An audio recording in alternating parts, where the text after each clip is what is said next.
안녕하세요 유자님들, 보물이 채널입니다. 자폐증이 호전된 것일까요? 예전에 주원씨 주연의 굿닥터라는 드라마가 있었습니다.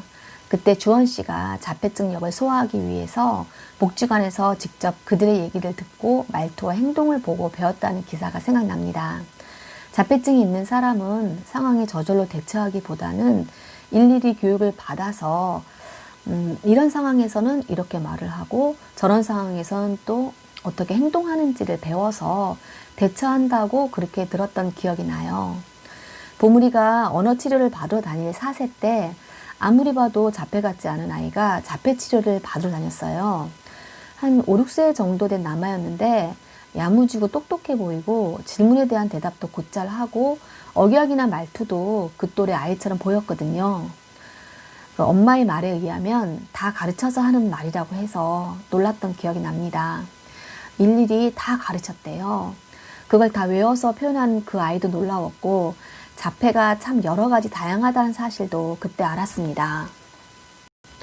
요즘 보물이가 예전하고 달라진 것이 있다면 상대에게 관심을 갖고 질문한다는 거예요. 예를 들어 누가 어디 가면 어디 갔냐고 물어보고 사실 이 정도는 예전에도 있어 왔었는데요. 어디 갔다 왔을 때 엄마 오늘은 거기서 어땠어요? 라고 질문을 합니다. 최근 딸이 아르바이트를 그만두었어요. 그랬더니 왜 그만두었어요? 힘들었대요?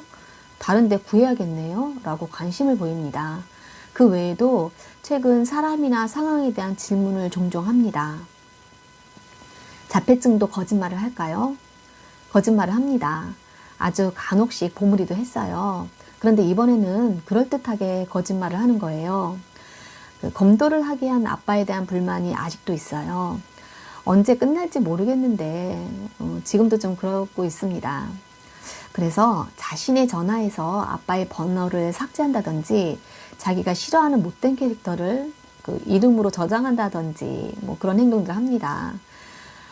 얼마 전 같이 외식을 하기로 하고 보물이 직장으로 퇴근 시간 맞춰서 가기로 했어요. 거의 다 와서 아빠가 보물에게 전화를 했습니다. 그랬더니 전화를 또 끊어버렸어요. 몇 분 있다가 제가 다시 전화를 했고 차에 탄 보물이에게 왜 아빠 전화 끊었냐고 물어봤어요. 아들의 말이 그때 마침 부장님께 퇴근한다고 인사를 하던 차였대요. 그럼 인사 마치고 전화를 다시 해야지 왜 안 했냐고 했더니 회사에서 나오면서 우리 차 지나가는 걸 봤다고 합니다. 회사 앞에는 주차할 곳이 없을 것 같아서 도로 맞은편에 주차를 했거든요. 누가 들으면은 거짓말 아닌 것 같이 지능적으로 거짓말을 하는 거 보고 깜짝 놀랐어요. 짐작이 아니라 여러 가지 유추해 보건대 거짓말 맞고요. 나중에 대화하면서 고백을 하더라고요. 예전에는 거짓말을 하더라도 뻔한 거짓말을 했거든요. 집안일 중에 자기 담당인데 하기 싫은 게 있으면 엄마 나 지금 계산책 하고 와서 피곤해서 오늘은 못하겠어요 라고 단도직입적으로 거절하기도 하지만 어제 같은 경우는 일부러 면도를 천천히 하면서 피해가려는 모습도 보이더라고요. 요즘 보물이 최대의 불안은 내가 이런 거 고쳐야겠는데 안 고쳐질까 봐 고민인 거예요. 그러면서 엄마 내가 머리가 좋아져서 생각이 많아졌어요. 강박을 좀 고쳐야겠는데 누굴 오랫동안 미워한다거나 엄마가 지난번 면도기 버린 것도 자꾸 생각이 나면서 화가 나려고 그래요. 화가 안 나야 되는데 자꾸 생각이 나서 엄마랑 또 사이가 나빠질까 봐 걱정이에요. 그렇게 얘기를 합니다. 가끔 자폐 청년들이 장문의 댓글을 남깁니다. 자신도 자신이 그런 줄 알고 이러면 안 되는 거 아는데 이래서 사람들이 싫어하는 거 다 아는데 안 고쳐진다고 합니다.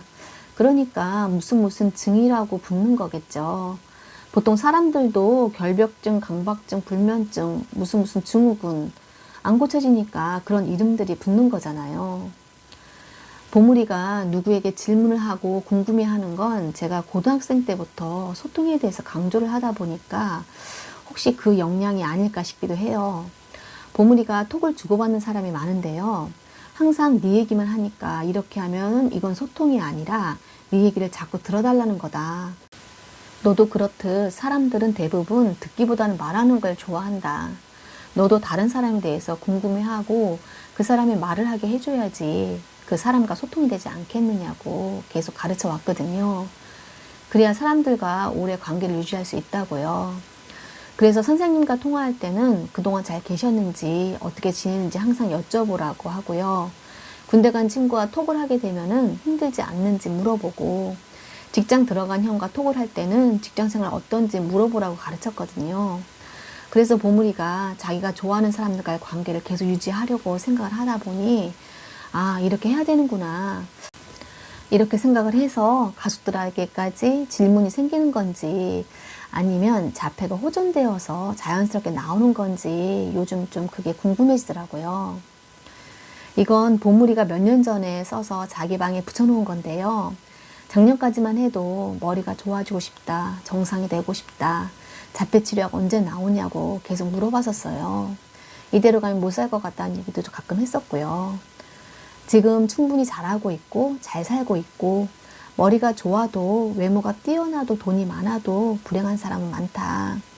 지금 계속 발전하고 있으니 자폐 치료약을 기다리기보다는 지금처럼 노력해서 보통 사람들과 같은 삶을 살고 네가 행복한 게 더 중요한 거다, 그렇게 말해줬어요. 보물이가 제 말을 잘 수용하는 편인데, 그래서 교육의 효과가 크기도 하지만 꼭 이렇게 해야 한다는 그 예민함, 강박, 이런 걸 엄마가 부추기는 건 아닐까? 요즘 가끔 불안해하는 보물이를 보면서 그런 생각이 들기도 합니다. 자식을 교육시킨다는 건 참 쉬운 일이 아닌 것 같아요. 오늘 영상 여기까지고요. 좋아요, 구독 부탁드립니다. 감사합니다.